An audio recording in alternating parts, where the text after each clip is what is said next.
Do you know your why? 4 questions to find your purpose. If you've ever faced a significant crisis in your life, you'll have experienced the power of purpose to tap reserves of energy, determination, and courage you likely didn't know you had. Your mission was clear.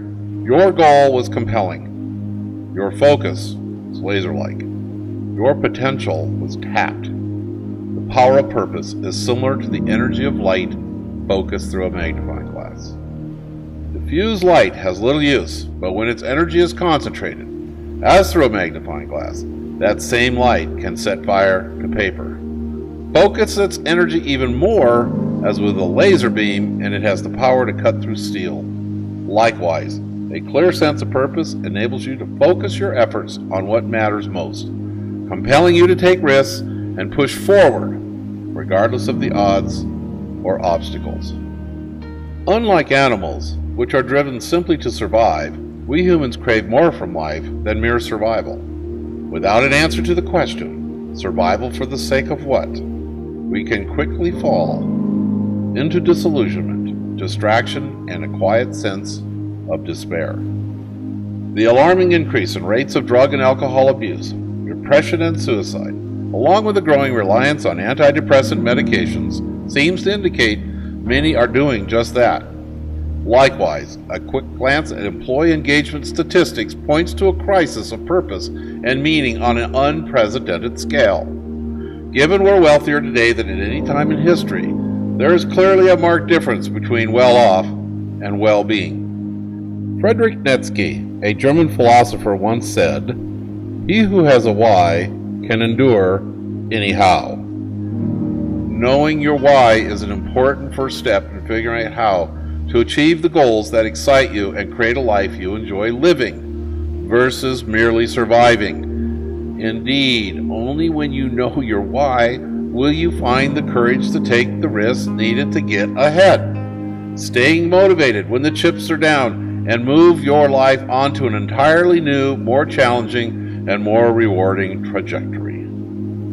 Certainly this has been the experience of Tom Hale, whose company Backroads topped $100 million in revenue in 2014. And he states, quote, "My passion for bringing active travel experiences to more people has driven me over the last 35 years, unquote. In a recent interview, Tom shared that in the first 7 years of starting Backroads, he put in enormous effort for little return. Quote, "Given the hours I worked, I think I was earning about 35 cents an hour," he joked.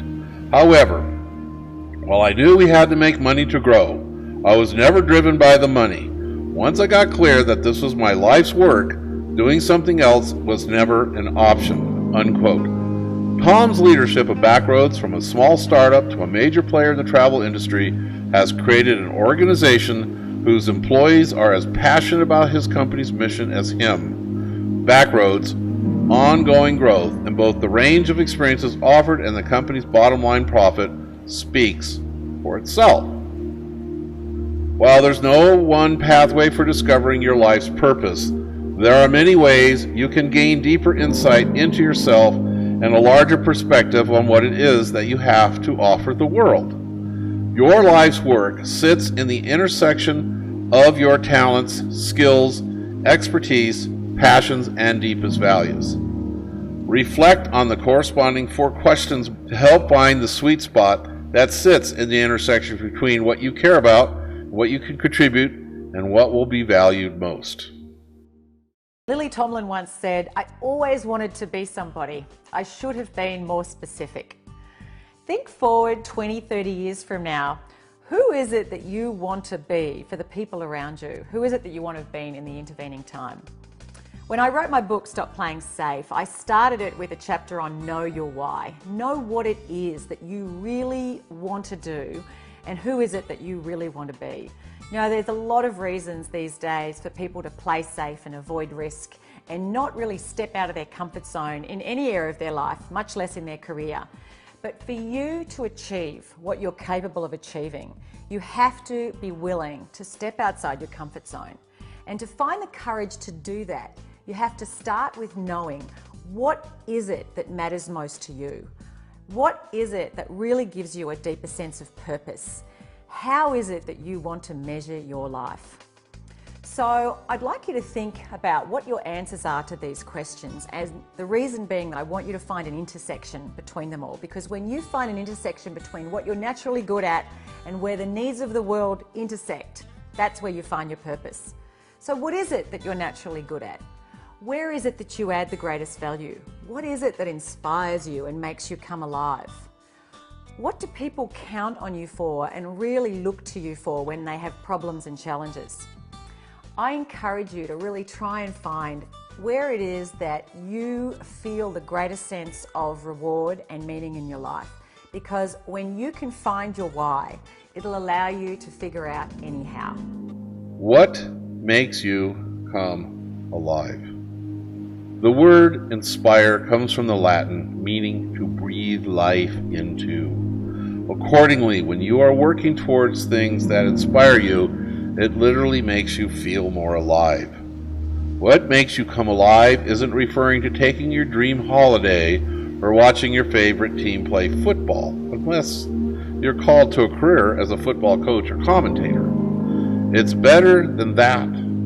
I'm talking about a why that moves up the food chain from being about you to being about something bigger than you. It's about connecting with what you're passionate about. Knowing that when you focus your attention on endeavors that put a fire in your belly, you grow your impact and influence in ways that nothing else can. You don't have to declare at this point that you want to invent the next iPod, solve the world's energy problems, or cure cancer, though you might.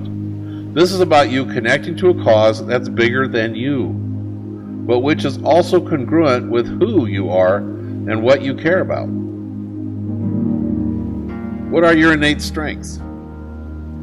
In The Element, Sir Ken Robinson says that our element is the point at which natural talent and skill meets personal passion. When people are in their element, they are not only more productive, but they add more value and enjoy more personal and professional fulfillment. Accordingly, it is also often where they also tend to make more money.